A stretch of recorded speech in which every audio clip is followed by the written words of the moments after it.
Bismillahirrahmanirrahim. Respected aspirants, Assalamu alaikum. Respected lawyers, senior lawyers, brother and sisters, Assalamu alaikum.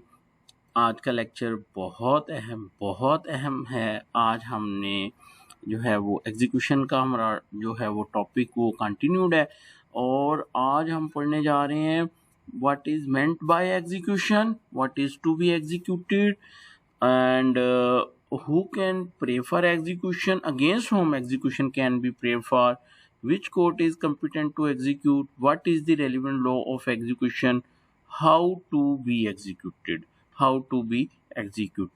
So this is the topic for today और हम इंशाल्लाह इसको करेंगे। लेकिन सबसे पहले मैं प्रैक्टिकली आपको कोई चीज़ जो है वो दिखाना चाहता हूँ, बताना चाहता हूँ। फिर ये जो लफ्ज़ों का हेर फेर है और ये जो रेलिवेंट प्रोविजंस हैं, हम इसको भी जो है वो उसको भी एक दफ़ा जो है वो गो थ्रू कर लेंगे। मैं आपको प्रैक्टिकली बताना चाहता हूँ, दिखाना चाहता हूँ कि एग्जीक्यूशन है क्या बेसिकली। अच्छा जी ब्रदर एंड सिस्टर्स, ये सीपीसी मैंने खोली है आपके सामने और यहाँ पे मैं आपको एक जजमेंट की डेफिनेशन दिखाना चाह रहा हूँ। Judgment means the statement given by the जज of the grounds of a decree और ऑर्डर, कि जज साहब जो एक डिक्री जारी करेंगे या एक ऑर्डर जो करेंगे उसकी जो ग्राउंड्स देंगे, रीजनिंग देंगे, उसको क्या बोला जाएगा? जजमेंट बोला जाएगा। अच्छा एक मिनट, अब मैंने आपके सामने कुछ आपको दिखाना चाह रहा हूँ। ये क्या चीज़ है? ये एक जजमेंट है। ये क्या है? एक जजमेंट है। तो ये जो चीज़ें सामने शुरू हो गई हैं, ये क्या है? ये फैक्ट्स हैं। ये क्या है? ये फैक्ट्स हैं। और ये जो इशू वाइज फाइंडिंग है, ये क्या है? ये एविडेंस डिस्कस हो रहा है। अब ये ग्राउंड शुरू हो गई। ये जज साहब का जो फैसला था, जजमेंट की हमने डेफिनेशन क्या पढ़ी है कि वो ग्राउंड्स हैं फॉर अ डिक्री, यानी रीजनिंग है उसकी। तो अब ये सारी की सारी ग्राउंड चल रही हैं, जज साहब ने क्या फैसला करना है, क्या करना है? फैसला करना है। अच्छा जी, इसके एंड पे आ जाए, ऑपरेटिव पार्ट इसका, बिल्कुल एंड वाला ऑपरेटिव पार्ट वहां आ जाए। ये इशू वाइज फाइंडिंग आ गई, ये आ गया। Yeah, relief. The suit of the plaintiff is decreed to the following stand and remaining to be deemed dismissed. It is held that plaintiff is entitled to recover her dower of 60 canal A. It is held that plaintiff is entitled to recover alternate price of dower article A for acid is decreed in favor of the.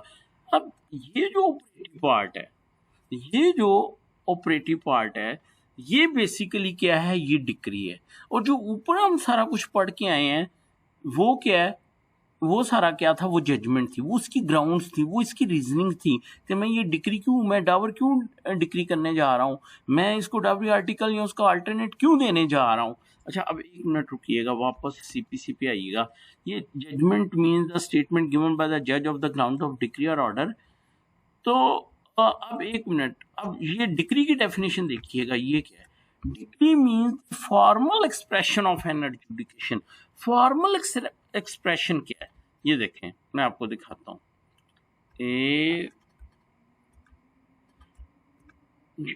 वो जो operative part था उसको ये तयशुदा, formal expression का मतलब तयशुदा, इसको बोलते हैं डिक्री शीट। यानी डिक्री के जो अल्फाज हैं वो कहाँ पे आते हैं? वो डिक्री शीट के ऊपर आते हैं और इसको डिक्री बोलते हैं, इसको डिक्री बोलते हैं। ये वाला, वो जजमेंट को नहीं डिक्री बोलते, इसको डिक्री बोलते हैं। अच्छा ये देखें, इसमें ये वाले अल्फाज वही जो ऑपरेटिव थे वो इधर आ गए। ठीक है, अब क्या होगा? अब आपको एक कॉन्सेप्ट बन गया कि डिक्री की शक्ल कैसे होती है और ये डिक्री का ये भी हिस्सा है डिक्री शीट का। ठीक है, और ये सीपीसी के एंड पे भी दिया हुआ है और जजमेंट का भी आपको थोड़ा सा जो है वो पता चल गया। अब होगा क्या? एक बंदे के हक में ये डिग्री हो गई, अब वो क्या करेगा? अब उसने उसके ऊपर अमल दरामद करवाना है, उसकी एग्जीक्यूशन कैसे करवानी है। अब मैं आपको एक और चीज दिखाने लगा।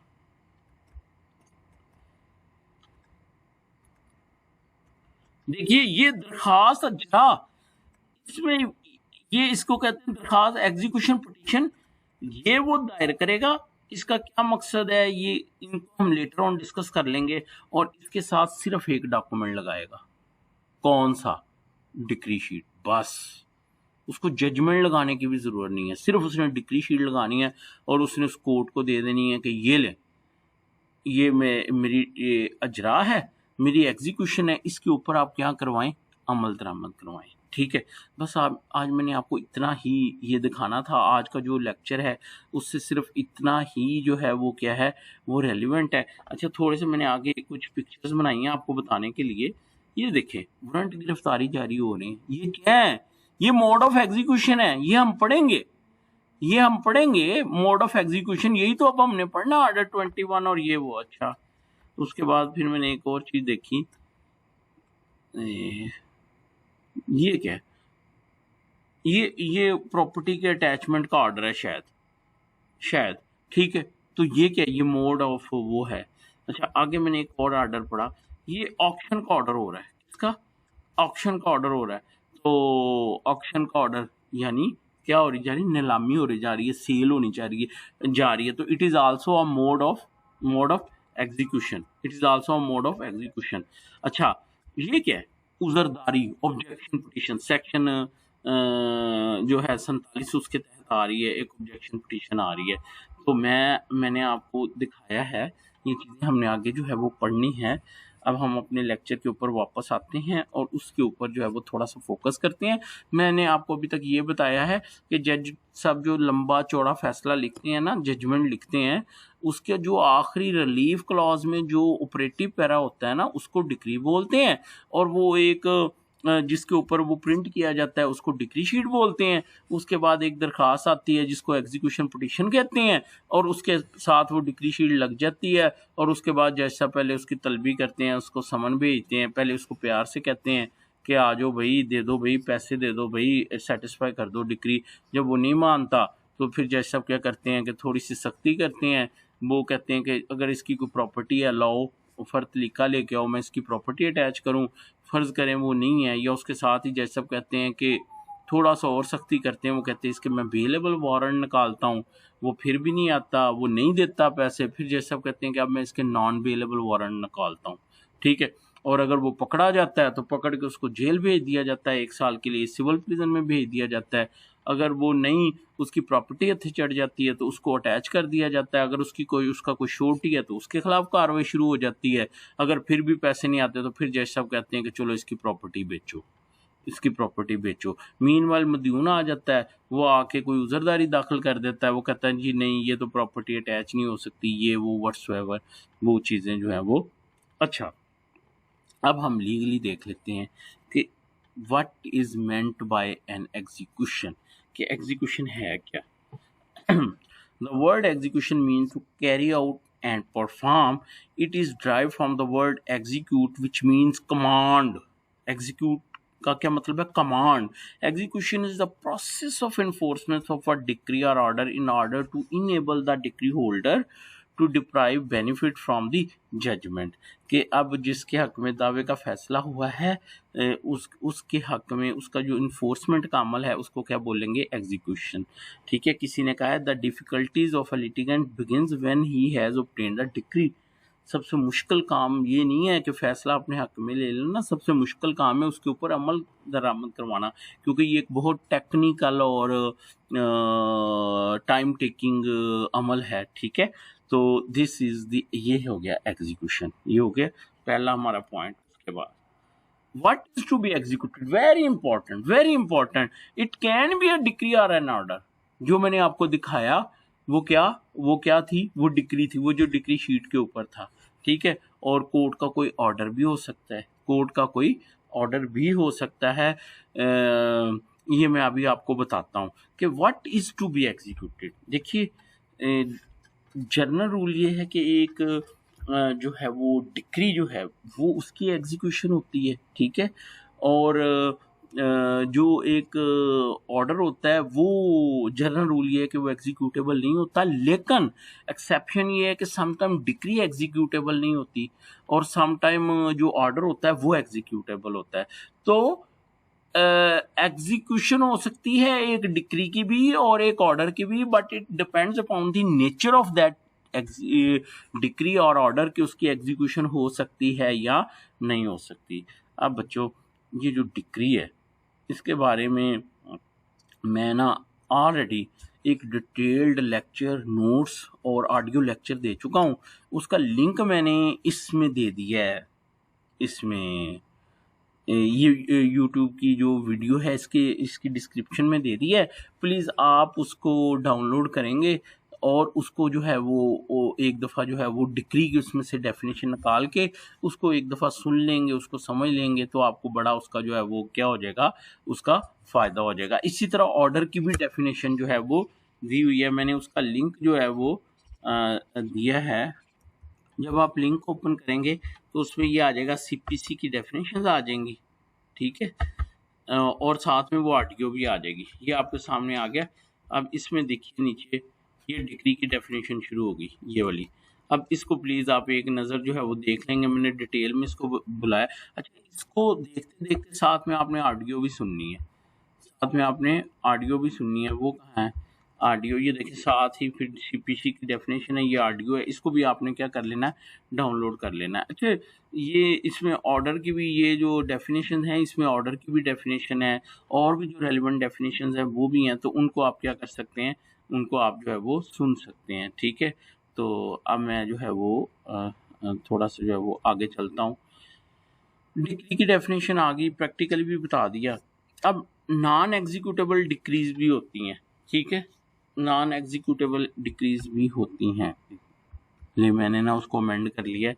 डिक्री और ऑर्डर की डेफिनेशन आ गई। अगला मैं पढ़ूंगा executable decrees and order. General rule is that a decree is executable whereas an order is non executable, however exception are there where a decree is non-executable and where an order is executable. For example, a purely declaratory decree is non-executable decree, whereas an order to pay cost. अब देखिए it depends upon the wording of the order के क्या वो executable है या नहीं है, ठीक है। An order to pay cost, ठीक है, और an order made in contempt proceeding, ये सारे या sometime an executable order is made in through compromise. Compromise ऐसा हो गया है कि उसमें जो ऑर्डर है उसकी एग्जीक्यूशन हो सकती है, तो उसको हम एग्जीक्यूटेबल ऑर्डर जो है वो कहेंगे, ठीक है। यहाँ देखिए खुला जो है खुला उसमें कोर्ट डावर वापस करने का ऑर्डर करती है, तो अब वो एक डिफेंडेंट के पार्ट पे, जजमेंट डेटर के पार्ट पे वो क्या है, वो एक एग्जीक्यूटेबल ऑर्डर है। अच्छा, ये भी देखते हैं कि क्या डिफेंडेंट या जजमेंट डेटर जो है दूसरी पार्टी जो है वो एक ऑर्डर को एग्जीक्यूट करवा सकती है या नहीं, वो हम आगे चल के देखेंगे, ठीक है। अच्छा जी, तो ये इसकी एग्जांपल्स हैं, ठीक है। अच्छा, जो एग्जीक्यूटेबल ऑर्डर है वो इंटरम भी हो सकता है, ठीक है, और वो फाइनल भी हो सकता है। तो पहली हमारी क्यूरी थी what is meant by execution, और दूसरी क्यूरी थी what is to be executed, क्या एग्जीक्यूट करवा सकते हैं, तो वो एक डिक्री भी हो सकती है और वो एक ऑर्डर भी हो सकता है, ठीक है। अब what is the relevant law of execution, अब रेलिवेंट लॉ क्या है ये हम पहले भी डिस्कस कर चुके हैं, ठीक है, कि the law with regard to the execution is mainly contained in section 36 to 47 and order 21 of CPC. High court rules and order chapter 12 is also relevant. अच्छा जी, द प्रिंसिपल, अब ये सुनने वाली बात है, the principles of procedures relating to execution are enacted in part 2 section 36 to 74, while the rules prescribing the detailed procedure are contained in order 21। यानी जो सब्सटेंटिव लॉ है एग्जीक्यूशन के बारे में वो सेक्शन 36 से लेके 74 तक दिया गया है, जबकि उसके जो प्रोसीजरल लॉ है उसका प्रोसीजर जो है वो कहाँ पे दिया गया है, वो ऑर्डर 21 के अंदर जो है वो दिया गया है। अच्छा, अब एक चीज़ सामने आ रही है कि एक ऑर्डर कैसे एग्जीक्यूट होगा, तो सेक्शन 36 है वो कहता है as per section 36 of CPC and executable order can be executed in the same way as a decree is being executed, ठीक है। Section 36 is based on the principle that a court has inherent power to have its order carried out. क्या मतलब कि जिस तरह एक execution होती है किसकी, डिक्री की, उसी तरह किसकी एग्जीक्यूशन हो जाएगी, एक ऑर्डर की। अच्छा यहाँ पे लिखा हुआ है अगर मैं आपको वो सीपीसी में इसकी जो है वर्डिंग जो है वो दिखा सकूं। अच्छा ये देखिएगा section 36, the provision of code relating to execution of decree shall so far as they are applicable be deemed to apply to the execution of orders. So far as का मतलब है जिस हद तक हो सके, जिस हद तक हो सके जो उसकी है एक डिक्री को की इम्प्लीमेंटेशन का प्रोसीजर है, वही प्रोसीजर किसका होगा, वही प्रोसीजर किसका होगा, ऑर्डर को होगा। अच्छा ये सो फार एज जिस हद तक वो कंपेटिबल हो, एप्लीकेबल हो। अब देखें डिक्री के पीछे तो डिक्री शीट तैयार होती है, ठीक है, लेकिन जो एग्जीक्यूटेबल ऑर्डर होगा उसके लिए ऑर्डर का होना ही काफी है। एट दी मोस्ट जो कॉस्ट का ऑर्डर होता है उसमें मीमो ऑफ कॉस्ट जो है वो तैयार हो जाता है, लेकिन असल में जो ऑर्डर है जैसे उसके पीछे डिक्री तैयार होती है, डिक्री ऑर्डर के पीछे उसका होना जो है वो जरूरी नहीं है। डायरेक्ट ऑर्डर की कॉपी साथ लगा के तो क्या किया जा सकता है, एग्जीक्यूशन जो है उसको क्या किया जा सकता है, फाइल किया जा सकता है, ठीक है। अच्छा जी अब इसकी भी समझ आ गई। और ये सेक्शन 36 है जो कहता है कि एक ऑर्डर भी उसी तरह एग्जीक्यूट होगा जिस तरह के एक डिक्री एग्जीक्यूट होती है। अब बड़ा इंपॉर्टेंट है, who can pray for execution. एक तो डिक्री होल्डर हो गया। अच्छा डिक्री होल्डर क्या है, any person in whose favour, देखें यहाँ प्लेंटिफ नहीं लिखा, any person in whose favor a decree has been passed or an order capable of execution has been made, ठीक है, तो उसको क्या बोलेंगे, डिक्री होल्डर बोलेंगे, चाहे उसके हक में ऑर्डर हुआ है, चाहे उसके हक में क्या हुआ है, डिक्री हुई है। एनी पर्सन, ठीक है, इसका मतलब है वो डिफेंडेंट या जजमेंट डेटर भी हो, डिफेंडेंट भी हो सकता है। जैसा कि मैंने आपको खुला की एक मिसाल दी है कि जो डावर रिटर्न करना है वो किसने करना है, वो प्लेंटिफ ने करना है डिफेंडेंट को रिटर्न, तो फिर डिफेंडेंट क्या हो जाएगा, उस ऑर्डर के हद तक वो डिक्री होल्डर हो जाएगा और फिर उसको क्या अख्तियार हासिल होगा कि वो कोर्ट में एग्जीक्यूशन दायर कर सके और कोर्ट से कहे कि ये जो डावर है ये मुझे क्या करवाया जाए, ये वापस करवाया जाए। इसी तरह वो जो होता है सेट ऑफ होता है, सेट ऑफ में हो सकता है कि जो पैसे जो हैं वो किसके निकलें, वो डिफेंडेंट के लिखने, तो उस सूरत में जो डिक्री होल्डर बनेगा वो कौन बनेगा, जिसकी फेवर में कोर्ट वो जो है वो यानी जिसकी फेवर में कोर्ट उसको डिक्री करने जा रही है, ठीक है, उसको क्या कहेंगे, डिक्री होल्डर।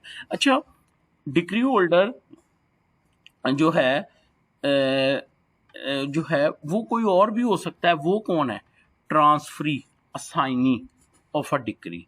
क्या मतलब कि अगर जो है वो क्या कहते हैं उसकी डेथ हो गई है, सॉरी अगर जो है वो डिक्री होल्डर है, ठीक है, उसने बेच दी है प्रॉपर्टी किसी को, वो ऑर्डर 21 रूल 16 पढ़ेंगे, तो अब जिसने खरीद की है दौरान यानी उसने डिक्री खुद ले ली, डिक्री खरीद ली कि सर मैं इसकी एग्जीक्यूशन खुद करवा लूंगा, तो वो जो बंदा आएगा उसको कहेंगे ट्रांसफरी या साइनी ऑफ द डिक्री या साइनी ऑफ द डिक्री। तो ये दो लोग हैं जो उसको क्या करवा सकते हैं, उसको वो करवा सकते हैं, एग्जीक्यूट करवा सकते हैं। अच्छा इसके साथ मैं छोड़ गया हूँ, एक है सेक्शन 146, एक क्या है सेक्शन 146, वो ये है कि फर्ज करें कि अगर वो मर गया है, वो क्या कहते हैं डिक्री होल्डर मर गया है, तो उसके जो रिप्रेजेंटेटिव्स हैं वो भी उसको क्या करवा सकते हैं, उसको एग्जीक्यूट जो है वो करवा सकते हैं डिक्री को। Any how I hope so कि आपको ये पता चल गया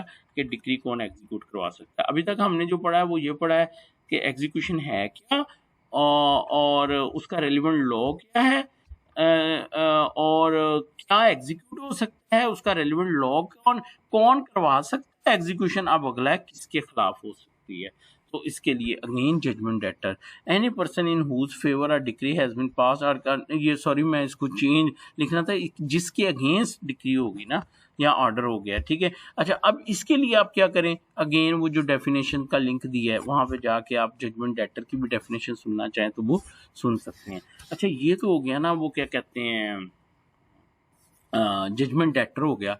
लीगल रिप्रेजेंटेटिव कि जो अगर जजमेंट डेटर मर गया है तो फिर उस सूरत में उसके जो लीगल हेयर्स हैं उनके अगेंस्ट भी एग्जीक्यूशन हो सकती है।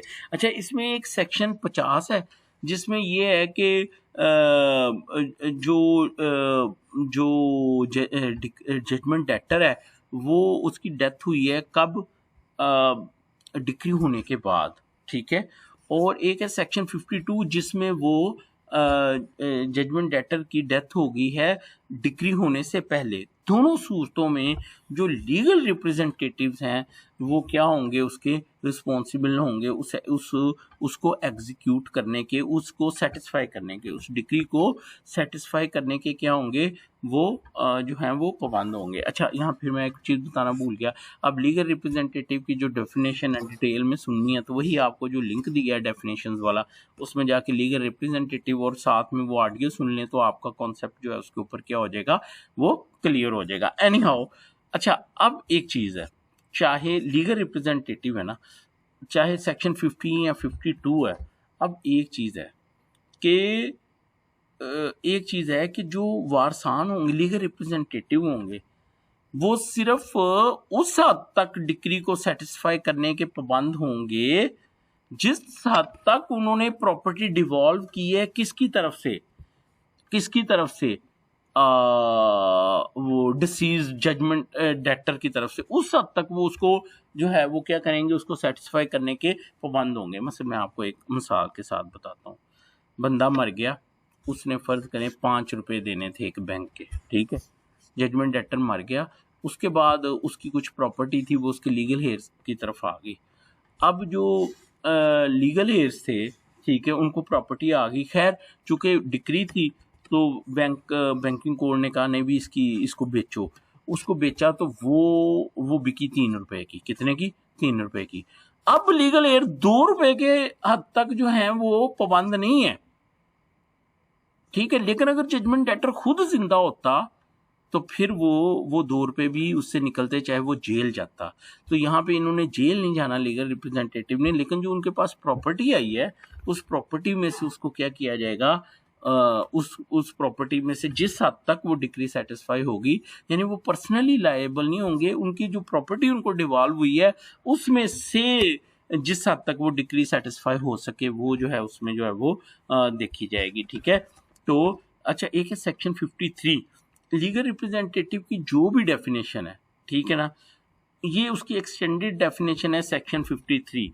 सेक्शन 53 क्या है कि under the Hindu law some time अगर बाप की प्रॉपर्टी है तो बेशक बेटे को जाती या नहीं जाती, बेटा भी क्या होता है, वो क्या कहते हैं, उसका कस्टोडियन या उसका रिप्रेजेंटेटिव बन जाता है प्रॉपर्टी का। तो सेक्शन 53 कहता है कि अगर हिंदू लॉ के तहत जो है एक प्रॉपर्टी है तो फिर जो बेटा है, बाप मर गया तो बेटे को चाहे मिली या नहीं मिली, बेटा जो है वो उसको सेटिस्फाई करने का क्या होगा, पाबंद होगा। तो अब मैं इसकी एक दफ़ा वर्डिंग पढ़ता हूँ तो फिर आपको सारी चीज़ें क्लियर हो जाएंगी। Section 50 deal with the cases where judgment debtor dies after the passage of the decree against him and before the satisfaction of the decree has been obtained by the decree holder, whereas section 52 deal with the cases where the judgment debtor dies before the decree is passed. In such an event, the decree may be executed against the legal representative of the deceased judgment debtor up to the extent of the property of the deceased which comes to their hands and which has not been duly